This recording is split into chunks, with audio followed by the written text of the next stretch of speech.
Hey, welcome to Everyday Car Guy. Today we're talking about the one and only, very unique Plymouth Prowler. So come along for a ride and I'll show you what this car is all about.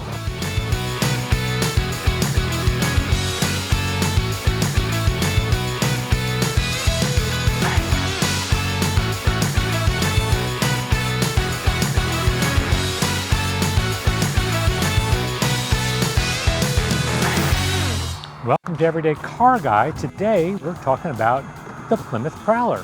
This is a 2000 Plymouth Prowler. They made the car in 97, 99, 2000, 2001.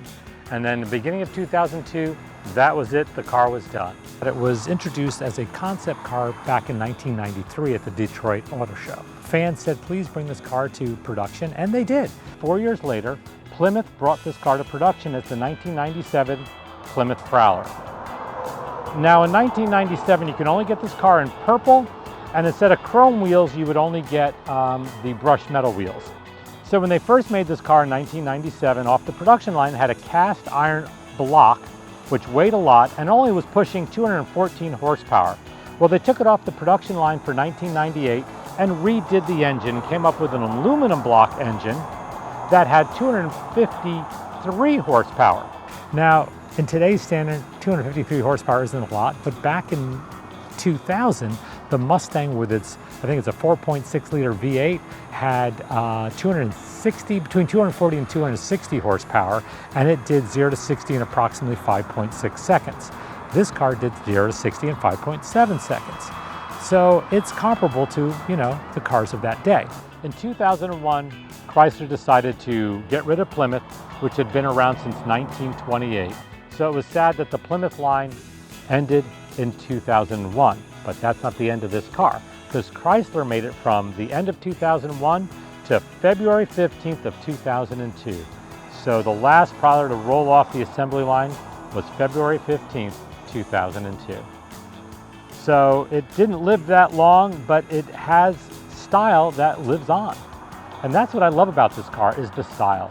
No matter where you go with this car, it's a talking piece. The biggest downfall on this car is that it didn't have a V8 engine, the V8 rumble, and of course it only came with an automatic.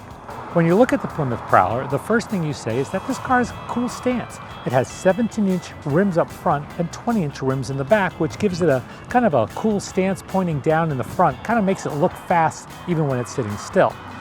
And the car does not have a spare tire. These are run-flat tires. They decided to go with run-flat tires and no spare tire. It has interesting headlights built in here.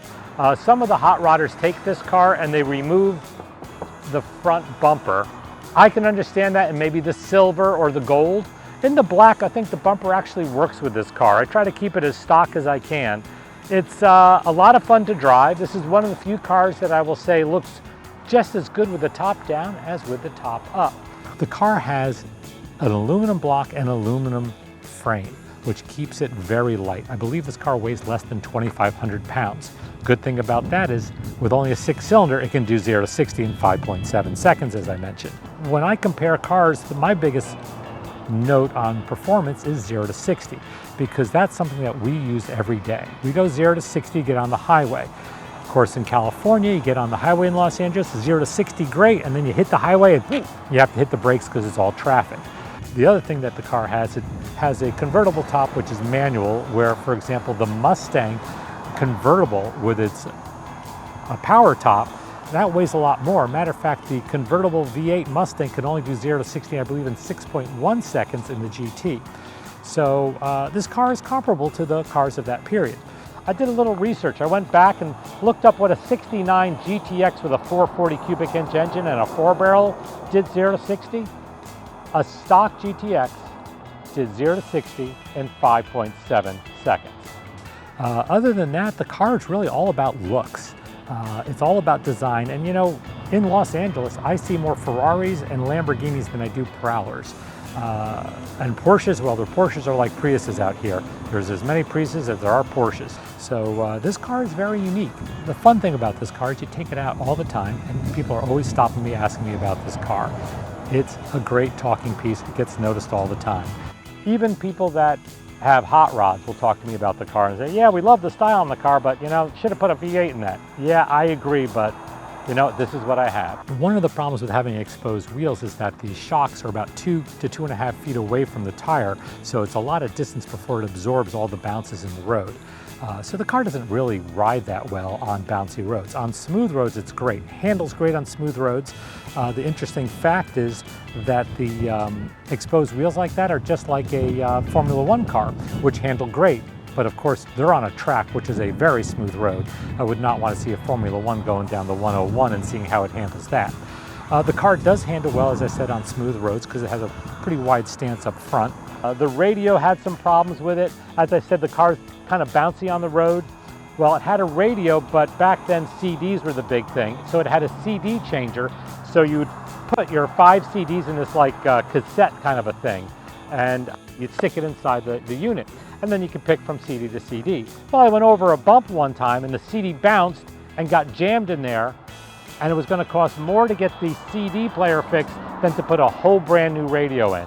So I put a new radio in it. So under the hood is a 3.5 V6 engine. Let's take a look at that. The engine takes up the whole compartment. It's a 6-cylinder. I don't know how you'd fit an 8 in here because your radiator is right here, and then your fans and all your belts are there, and your battery is way up front here.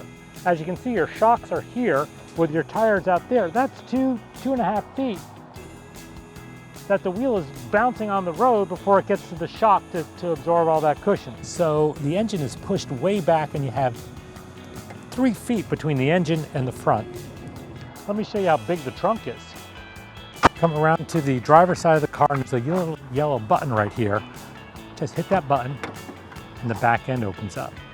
And as you can see, there's not a lot of space there. There's only about 3 inches back here. Then you manually lift up the top, close it. There's these little spikes here which lock when you push down, and then you lock over here. So to take the top down, unlatch the front latches.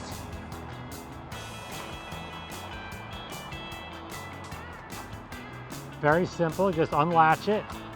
But here's the trick, there's a latch inside the car you have to get. You pop that latch, and then the back end of your top can pop up. Hit the little yellow button, pick up the trunk,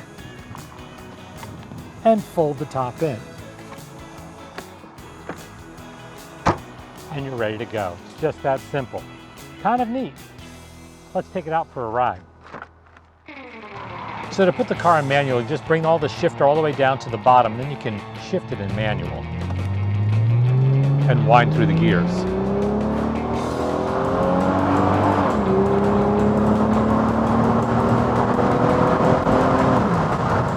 And yes, I'm doing 68 miles an hour and just about in 3rd gear. So this thing really does take off when it wants to. So you can wind through the gears kind of like a standard shift or paddle shifters. One thing about this car, they kind of Frankensteined it together. And what I mean by that is they took pieces of other Plymouths and Chryslers, like the air conditioning dials are right off of a Plymouth or a Chrysler. The radio was off the LHS Chrysler. Actually, the engine was off the LHS Chrysler of that time. The door handles are off of all the Plymouth and Chryslers. So they took pieces that they already had to keep the price down. The good thing about the 6-cylinder engine is that Chrysler's been using that engine for a long time. They even have a version that they're still using today in the base model of the Charger and Challenger. Those engines are actually getting well over 300 horsepower though. I have heard people putting a V8 in this car. I don't know how they squeeze it in, but they must modify it at some point. You know, the Prowler doesn't sound too bad. The Chrysler folks did fine-tune their exhaust system. Now you're saying, Mark, come on, it's a 6-cylinder. How good can it sound? Well, it doesn't sound like a V8, but you know what? Porsches have 6 cylinders and they sound good. So I think this car sounds pretty good for a 6-cylinder car. When they made this car, it wasn't a full assembly line. It was just a group of people putting these cars, hand-built these cars. So it's a pretty unique car. And it's a piece of history, I feel. You know, Plymouth is out of business. Plymouth started in 1928. A few years after that, Walter P. Chrysler acquired Plymouth because he was looking for a cheap car. So the Plymouth was the low end. Later on, the Dodge brothers had a definitely good car in the 20s. The Chrysler Corporation bought them too. Your speedometer is dead center. One of the big annoying things about the speedometer is got the way it's angled. Most of the time you can't tell how fast you're going. There's a giant reflection in there. So that kind of stinks. Look at this. You have the Pacific Coast Highway and the Pacific Coast right there. Can't get any prettier than this. That's what this car was meant for. You take it down the PCH and you drive it with some Beach Boys music on or other music. So we're going by a beach called El Matador Beach, which is it's probably the most beautiful beach. There's El Matador right there. It's probably the most beautiful beach in Southern California. It has a Northern California style, but it's Southern California. Probably you have to walk down a bunch of stairs, but it is the prettiest beach out here. Great for photography. If you make a trip to Southern California and you're in the Malibu area, make it a point to see El Matador Beach and Zuma Beach. Spend the day out here. It's really a beautiful area. You know, I was looking to buy a car. I was looking at an old 65 to 67 Mustang, and I took a friend of mine's out for a ride, and as soon as I did, had no rack and pinion steering, and then you hit the brakes, you gotta pump the brakes to stop that damn thing. So I rethought. I said, you know what, let me see what a car with redone rack and pinion steering 65 Mustang would be. It was like $60,000, $70,000.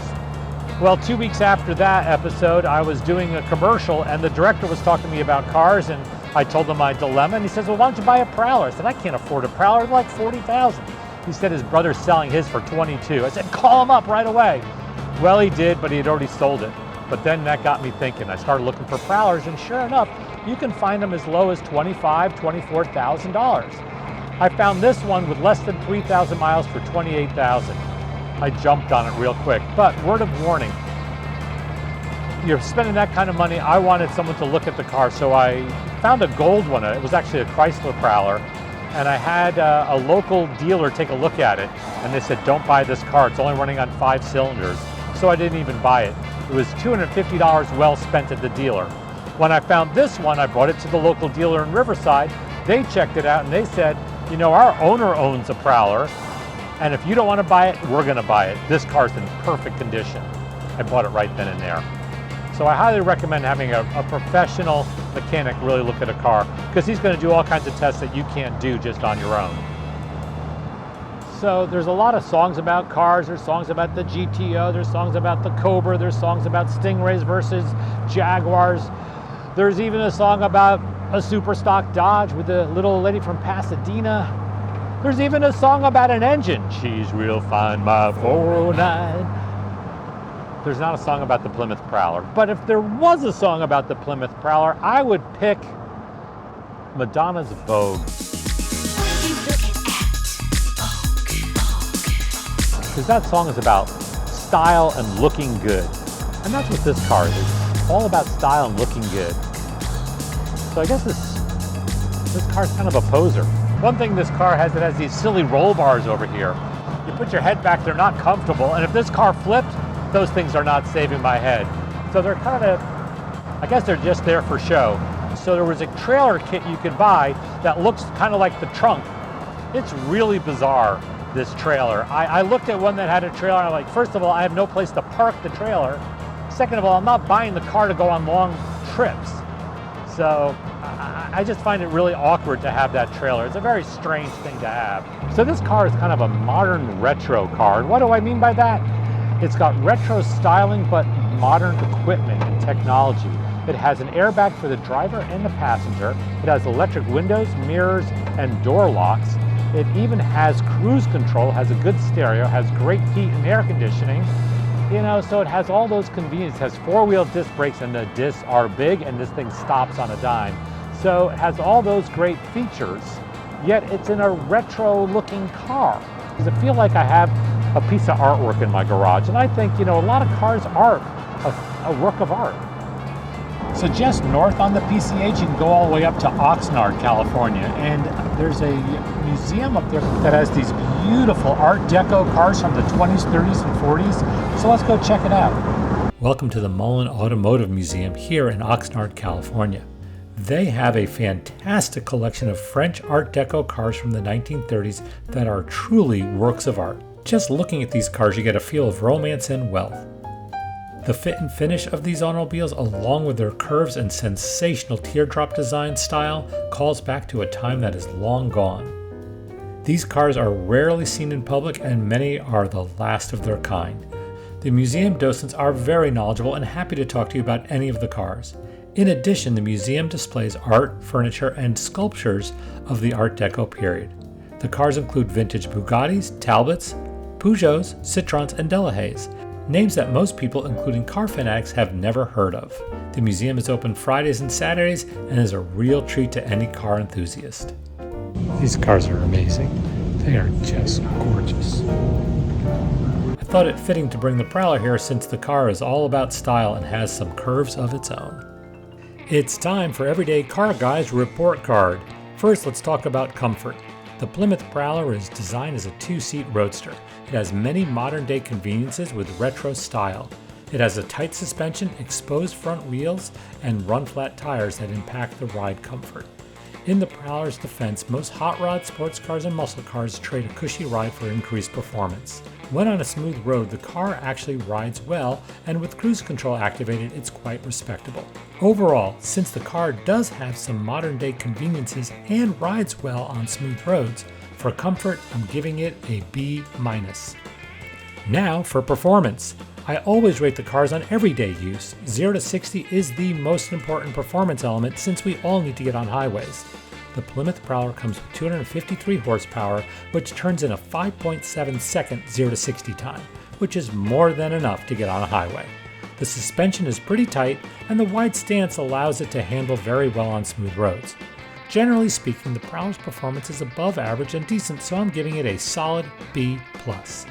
Economically, well, who cares? You don't buy this car because you want to save gas. The actual numbers from Chrysler were 17 city and 23 highway, but you are buying this car for the looks, not the gas mileage. The V6 engine is quite reliable and easy to maintain, and for that reason, I'm giving it a B-. Now for design. The Plymouth Prowler is all about design. From the chrome wheels to the rear flared fenders and the exposed front wheels, this car is a thing of beauty. The attention it gets when I'm in parking lots and on the highway is all you need to know that others agree that the Plymouth Prowler is a work of art. So to rate it for style and design, I give the Plymouth Prowler an A+. For an overall grade, let's give the Prowler a B+. You know, the Plymouth Prowler gets a really bad rap. This is a great car. It's got very unique design, it's a lot of fun, and it's very reliable. It is a one-of-a-kind car. So the Prowler is kind of a Southern California car, so I decided to go to a Southern California restaurant, none other than In-N-Out Burger. Got myself a double-double and a chocolate shake. Hey, thanks for joining me today on Everyday Car Guy. If you liked today's show, hit the like button and subscribe. Until next time, drive carefully.